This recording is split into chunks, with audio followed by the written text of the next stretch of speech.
Computer এখন আমাদের জীবনের খুবই দরকারি একটা জিনিস, কিন্তু মাঝে মাঝে এটাই কিন্তু আমাদের সবচেয়ে বড় সমস্যা হয়ে দাঁড়াতে পারে।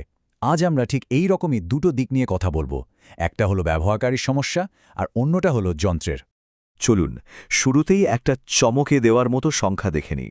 এই সংখ্যাটা একটা মর্মান্তিক সত্যি তুলে ধরে, আর এটাই আমাদের আলোচনার প্রথম ধাপ। আসলে এটা কিন্তু কোনো একটা দুটো ঘটনার কথা না। এমনকি খবরে এমনও এসেছে যে একজন মা গেমের টাকার জন্য নিজের সন্তানকে পর্যন্ত বিক্রি করে দিয়েছেন। এই ঘটনাগুলো একটা খুব বড় সমস্যার দিকেই ইঙ্গিত করে, কম্পিউটার গেমের প্রতি আসক্তি। তো এই যে আসক্তি, এটা আসলে কি? মানে কখন একটা শখ, একটা মজার জিনিস আমাদের জন্য বিপজ্জনক হয়ে ওঠে? চলুন একটু গভীরে গিয়ে দেখি। যে কোনো সমস্যার সমাধানের প্রথম ধাপই হল সমস্যাটাকে চেনা। আর আসক্তির ক্ষেত্রেও কিন্তু একদম পরিষ্কার কিছু লক্ষণ আছে, যা আমাদের সবাইকে সতর্ক করে দিতে পারে। এই স্লাইডটা কিন্তু খুব ইন্টারেস্টিং। দেখুন, লক্ষণগুলো শুধু মানসিক না, যেমন পড়াশোনায় মন বসছে না বা অন্য কিছুতে আগ্রহ নেই, এগুলো তো আছেই, কিন্তু এর সাথে সাথে ঘুম কমে যাওয়া বা নিজের দিকে খেয়াল না রাখার মতো শারীরিক সমস্যাও কিন্তু দেখা দেয়। মানে সমস্যাটা আমাদের শরীরকেও ছাড়ে না।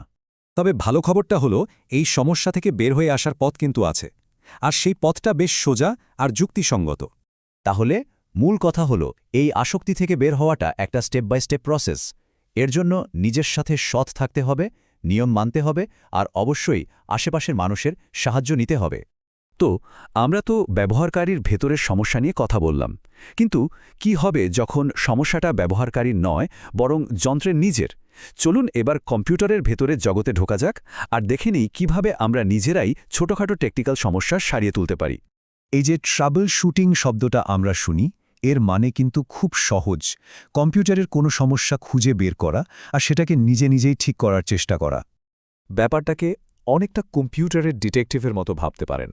আপনি সূত্র খুঁজছেন রহস্য সমাধানের জন্য। এর জন্য কিন্তু আপনাকে কোনো এক্সপার্ট হতে হবে না, শুধু জানতে হবে যে ঠিক কোন জায়গা থেকে খোঁজা শুরু করতে হবে।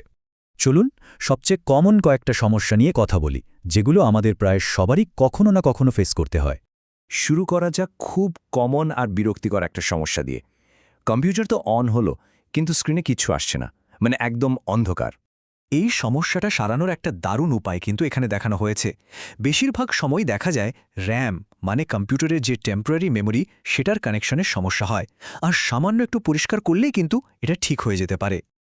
আরেকটা কমন সমস্যা হলো কম্পিউটার চলতে চলতে হঠাৎ গরম হয়ে বন্ধ হয়ে যাওয়া। এর সমাধানটাও কিন্তু খুব সহজ, অনেকটা ঘরের ধুলো ঝাড়ার মতো।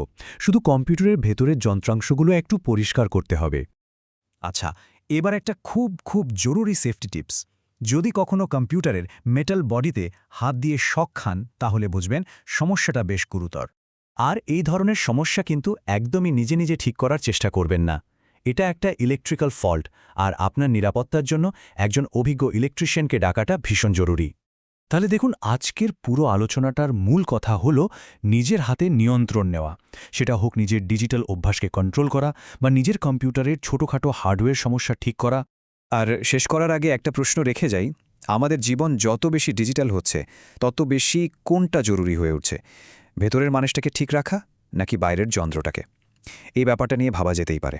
আমাদের সাথে থাকার জন্য অনেক ধন্যবাদ।